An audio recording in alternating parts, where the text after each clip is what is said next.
আমি একটু আপনার শুরুটা জানতে চাই, কিভাবে এই হসপিটালের সাথে যুক্ত হয়ে গেলেন? অ্যাকচুয়ালি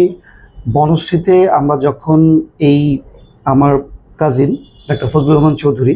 উনি হচ্ছে আমাদের হসপিটালের চেয়ারম্যান এবং পেডিয়াট্রিক ডক্টর শিশু হাসপাতালে, এবং আমাদের এখানে বসেন। তো ভাইয়া প্রথম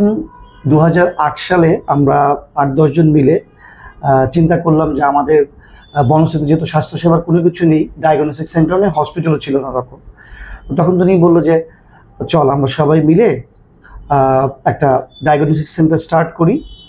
তো এখান থেকে যখন আমরা ইনশাল্লাহ সবাই কাজ করব এবং পেশেন্টদেরকে হ্যান্ডেল করব এবং ডক্টরদের সাথে আমাদের একটা করসপন্ডিং হবে, তোরাও